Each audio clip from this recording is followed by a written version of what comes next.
Olá, queridos amigos do Centro Espírita Irmã Rosa. Estamos aqui mais uma vez para compartilhar um pouquinho do estudo que temos feito. E hoje não poderia ser melhor. É um livro que eu sou apaixonada. O Problema do Ser, do Destino e da Dor, em algumas traduções. Originalmente, O Problema do Ser e do Destino, de Leon Denis.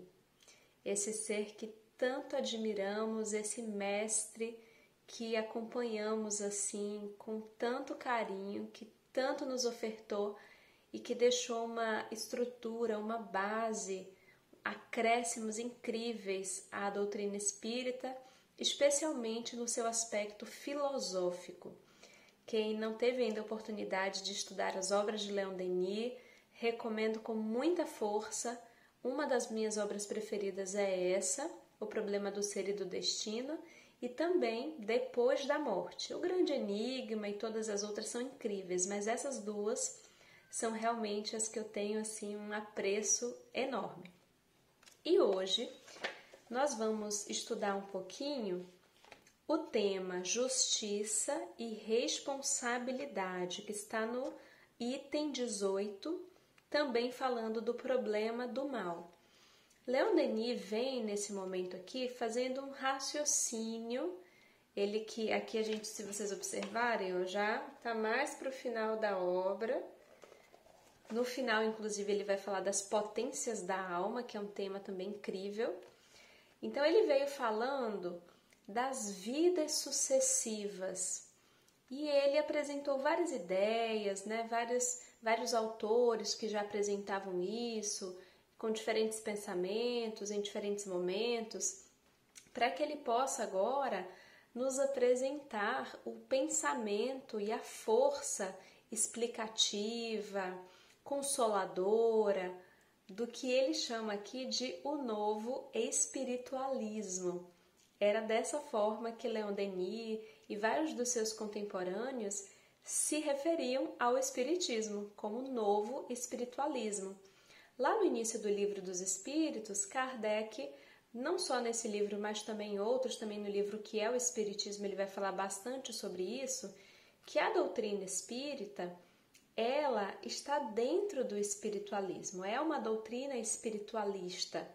Agora, a pessoa pode ser espiritualista e não necessariamente ser espírita, porque dentro desse espectro do que seja o espiritualismo, a pessoa pode ter diferentes crenças, né? Então, ela pode acreditar, olha, eu acredito que existe algo além da vida material, não sou materialista.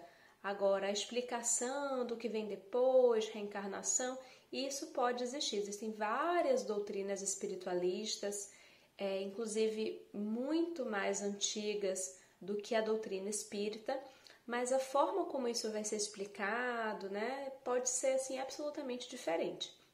Então, aqui, Leon Denis vai chamar a doutrina espírita de novo espiritualismo e ele começa a dar assim, minúcias, explicações de como esse novo espiritualismo compreende as vidas sucessivas, como inclusive essa questão das vidas sucessivas se conecta ao aspecto da justiça de Deus. E isso é uma coisa que desde criança eu me perguntava, e eu acredito que todo mundo que esteja aqui me acompanhando em algum momento, se não nasceu num lar espírita ou num lar ao menos espiritualista, em algum momento se perguntou, porque eu me recordo de quando criança, me deparando com as diferenças, com a pobreza, com as pessoas pedindo comida na rua, com crianças que não tinham o que vestir enquanto eu tinha festas de aniversário e ganhava tantas coisas, isso sempre me inquietou. E eu colocava em xeque, né? Eu me perguntava como que fica essa questão de Deus, eu era católica na época, e eu pensava muito, eu sempre tive muitas questões na minha cabeça e uma delas era essa. Como que é isso? Deus é justo? Deus é bom? Deus é pai? E como eu tenho tantas coisas, tantas oportunidades e tem pessoas que não têm nada disso? Tem crianças que já sofrem desde cedo, crianças que morrem cedo. Isso me angustiava profundamente. E aqui Leon Denis vai trazer exatamente esse raciocínio de como as vidas sucessivas estão atreladas à lei de justiça. A reencarnação, ela nos ajuda a compreender o aspecto da justiça e da misericórdia de Deus. Porque quando a gente observa as desigualdades do mundo, as injustiças do mundo, as diferentes oportunidades, se imaginarmos que a gente só tem uma única oportunidade, nossa, mas onde está essa justiça? Porque como que a gente só tem uma oportunidade e aí tem gente que chega nessa uma oportunidade super favorecido, com 1000 privilégios e vantagens.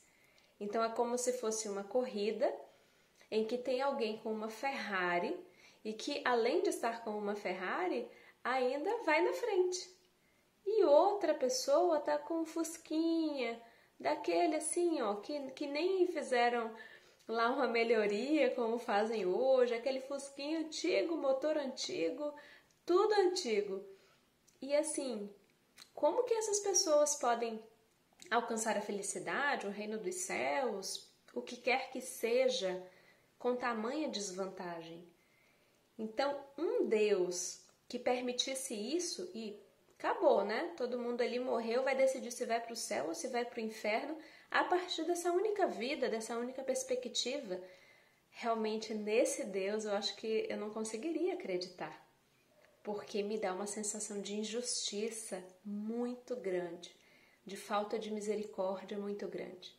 Porque eu tive a oportunidade de estudar, tive pais amorosos, nunca passei por nenhum tipo de violência, nunca ninguém, quando eu era criança, me ensinou a roubar ou a fazer coisas erradas. Enquanto nós temos pessoas, eu já convivi com crianças que me contavam: tia Larissa, olha, eu aprendi isso, isso e isso. Estão perguntando se eu quero ir ali levar isso, isso e isso para ganhar uns trocadinhos. E a minha mãe precisa, minha mãe passa dificuldades. Então, é esse raciocínio que Leon Denis começa a desenvolver já no item anterior ao que nós estamos trabalhando aqui hoje, para nos dar a ideia da importância. É claro que a doutrina espírita não está pautada apenas na reencarnação, mas esse é um ponto central de tudo. É exatamente o ponto que dá sentido a todo o resto. Porque o progresso, a ascensão espiritual, a purificação dos nossos sentimentos, tudo isso vem através das vidas sucessivas, ou melhor, hoje em dia poderíamos dizer das existências sucessivas, porque a vida em verdade é uma só. Nós vamos aprendendo a ter o que Jesus nos disse, nos ensinou como vida em abundância, à medida que essas existências nos permitem extrair a ganga das imperfeições para que o diamante que somos, com as potências adormecidas em nós, possam brilhar. E aí teremos oportunidade de aprender com o amor, oportunidade de aprender com a dor, oportunidade de reparar os equívocos, oportunidade de transformar os grilhões que nos atam a pessoas que odiamos, que temos animosidades, em laços de amizade, de fraternidade que nos unem. Isso é oportunizado pela sucessão de existências.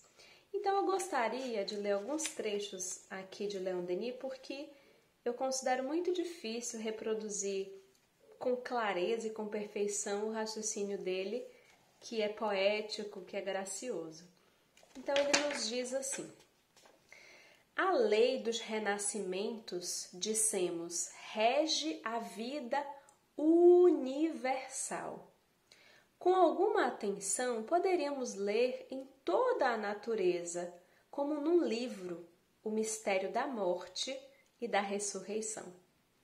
As estações sucedem-se no seu ritmo imponente. O inverno é o sono das coisas. A primavera é o acordar. O dia alterna com a noite. Ao descanso segue-se a atividade.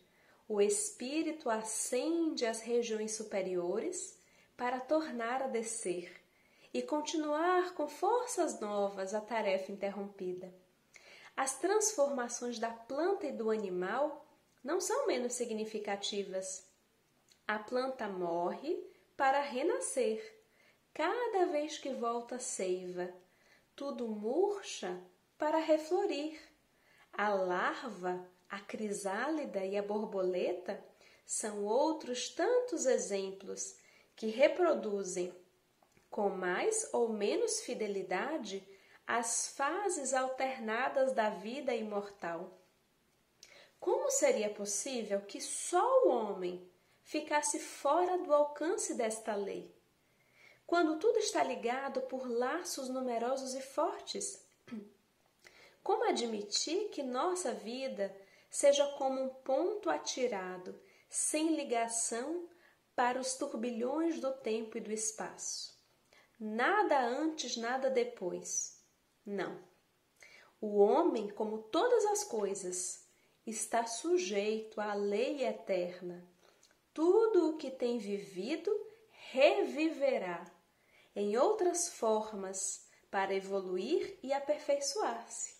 Gente, olha que coisa linda! Por isso que eu fico apaixonada pelo Leon Denis. Eu amo poesia e a linguagem dele. Ele está falando de algo tão profundo, tão teórico e ao mesmo tempo com tanta leveza, com tanta beleza, com tanta poesia. Ele está comparando esse raciocínio das vidas que se sucedem, das existências que se sucedem, desse retorno à vida material através da observação dos ciclos, das fases da natureza.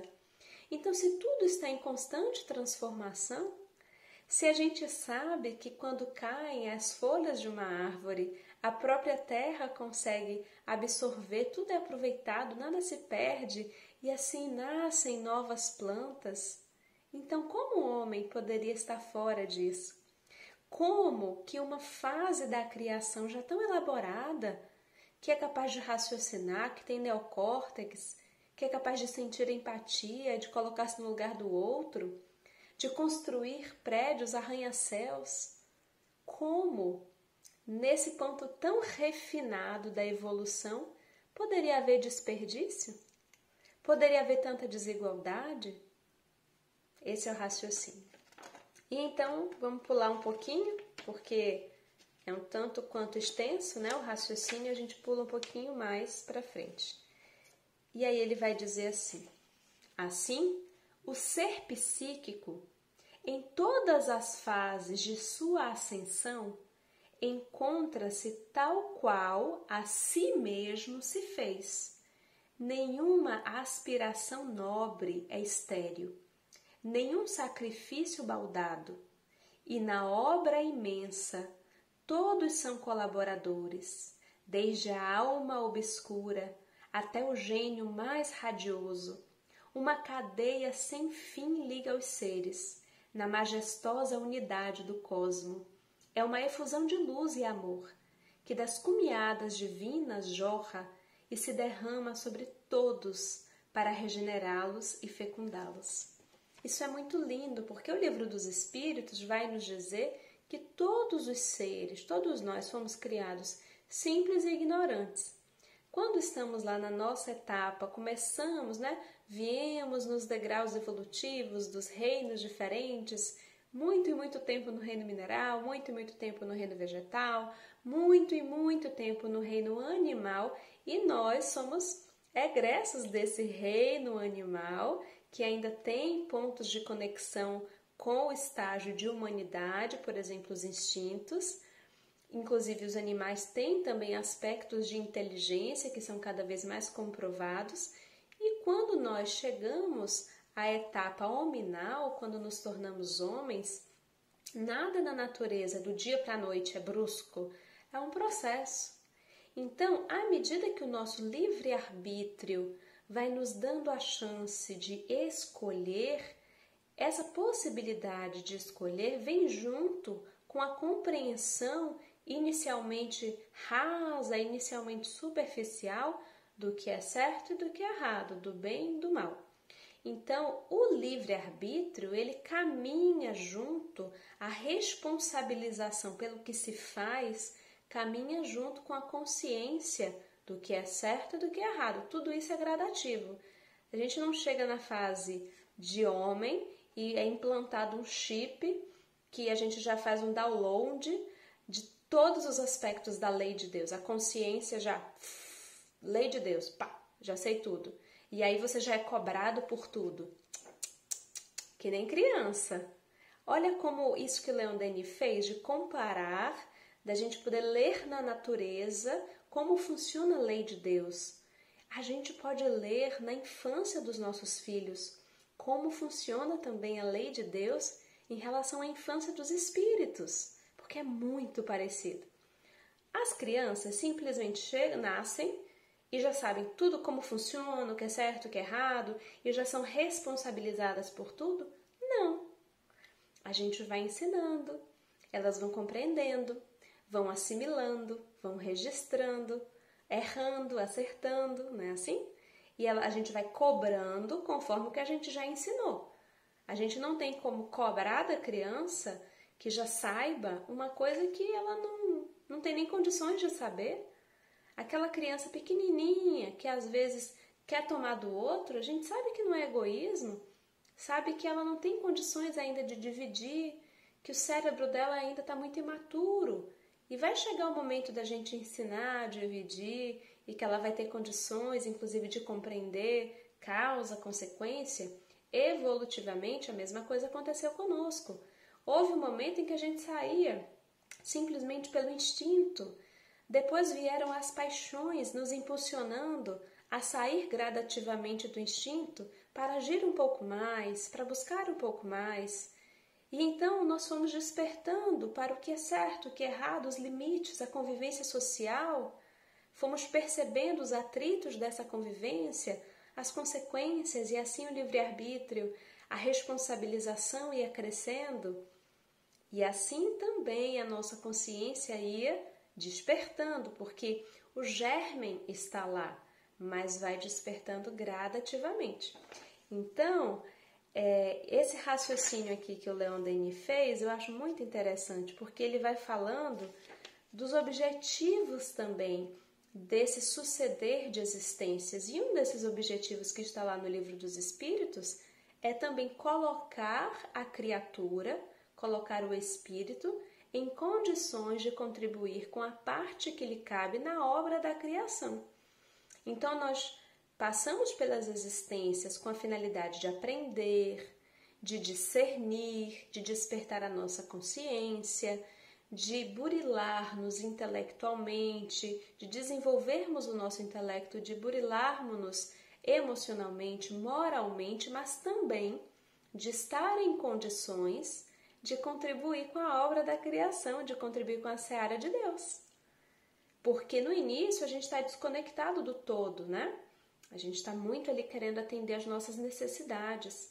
À medida que a gente avança, vamos percebendo esse estado de união, a integração entre os seres, o senso de fraternidade, de caridade, vamos nos importando com todas as criaturas.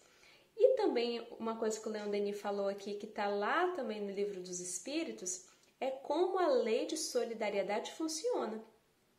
Então, para que chegássemos até aqui, muitos espíritos mais adiantados que nós nos assessoraram, nos soergueram, nos deram forças, nos tutelaram. Nossos anjos protetores, espíritos amigos, espíritos familiares foram nos incentivando, nos ajudando a progredir.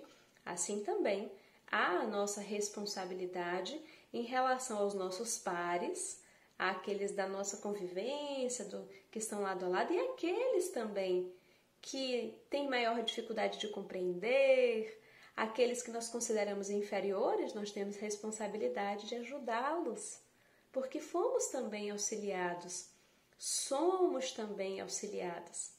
Inclusive, no Livro dos Espíritos, nós temos que informação?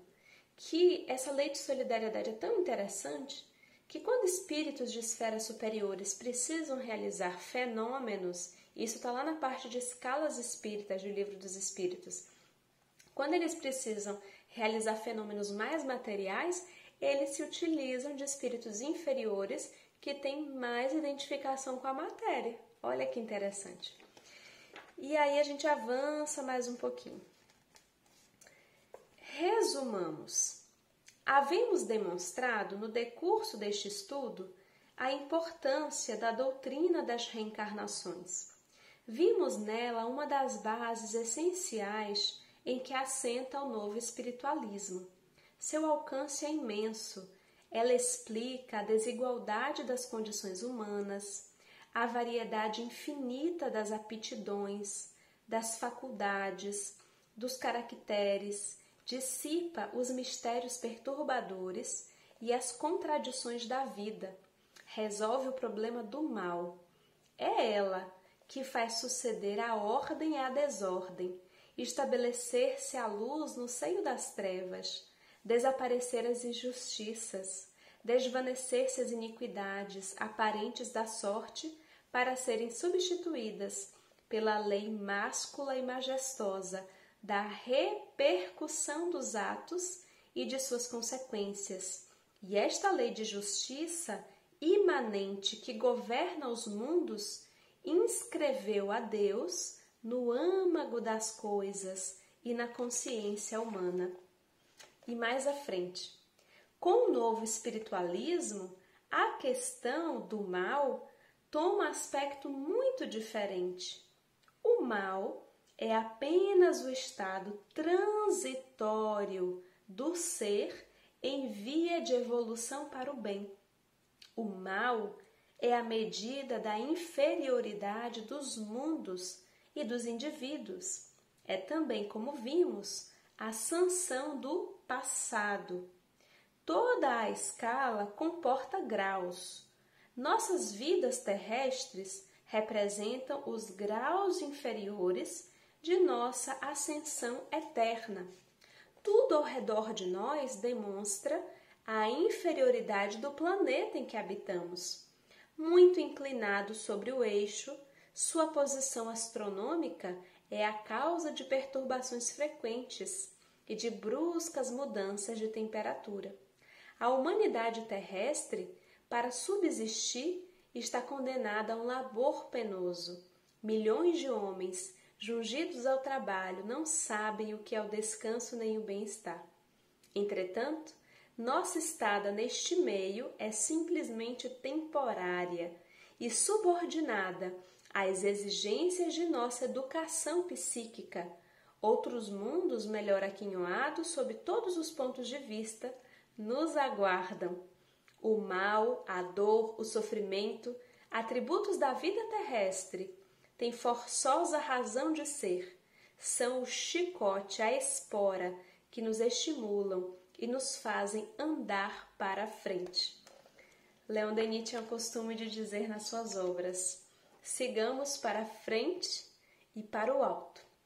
E é comum que no nosso estágio evolutivo nós sintamos preguiça. Quantas e quantas vezes nós mesmos sabemos que temos que mudar alguma coisa na nossa vida, uma característica, um hábito, e a gente fica acomodado naquilo que está ruim por medo de mudar, por não se sentir com energia suficiente, com vontade suficiente. Vontade essa que Leon Denis trabalha nessa obra como sendo a principal potência da alma. Então, a dor ou o mal aparecem ou como uma consequência desse passado, como uma forma de nos reavermos com a justiça infringida, de restabelecer o equilíbrio da lei, mas às vezes para dar aquele empurrãozinho para frente. Nem tudo é resgate, meus amigos. Algumas coisas vêm, algumas experiências vêm para que a gente avance com mais firmeza, como aquele carro que só vai no embalo e que às vezes precisa de uma experiência mais desafiadora. Muitos de nós pediram essa experiência desafiadora. Olha, não me deixa na facilidade não, porque encarnação passada, eu vim com a facilidade, eu me acomodei, passei ali uma existência de 80 anos e não progredi quase nada, porque as facilidades me deixavam estagnado. Então a gente às vezes pede, vocês podem agora não lembrar, mas muitos de nós pedimos experiências desafiadoras, lutas, dores, para que a gente saia daquele marasmo, para que a gente avance com mais rapidez, porque uma existência aqui na Terra, aos nossos olhos, parece uma eternidade. Mas em verdade, na ótica do espírito imortal, passa assim, passa muito e muito rápido. Então imagina como se o espírito olhasse assim, nossa, quantas existências desperdiçadas. Se eu tiver uma existência no sacrifício, na luta, sabe, na batalha da vida, mas se eu souber aproveitar essa existência, eu vou dar uma disparada em vários aspectos que eu preciso aprimorar. Então eu me pergunto, será que diante de tudo que sabemos, de tantos ensinamentos sobre as vidas sucessivas, sobre a necessidade desse mal que é passageiro, que vem como aprendizado, como impulso ao nosso crescimento, diante da responsabilidade de tudo quanto nos acontece, porque está tudo dentro do funcionamento da lei. Então, se acontece, ou é para o nosso crescimento, ou é para o nosso aprendizado, ou é para a nossa reparação, mas está tudo dentro do equilíbrio da lei. Será que diante de tudo isso que já sabemos, que nos foi permitido saber, temos conseguido dar graças a essas experiências, a esses desafios, ao que consideramos aparentemente como um mal, mas que pode ser um processo da nossa cura? A doença, a perda, as lágrimas, aquela surpresa negativa, que pode talvez ser um remédio amargo do nosso processo de restabelecimento espiritual? Pensando nisso e finalizando, caminhando para o final da nossa fala, queria dedicar alguns trechos de um poema pela mediunidade de Chico Xavier e pelo espírito Maria Dolores, chamado Agradeço, Senhor. E ela diz mais ou menos assim: agradeço, Senhor, quando me dizes não, as súplicas indébitas que faço através da oração. Muitas daquelas dádivas que peço, estima, concessão, posse, prazer, em meu caso talvez fossem espinhos, na senda que me destes a percorrer. Existem privilégios que desejo, reclamando-te o sim, que se me florescessem na existência, seriam desvantagens contra mim.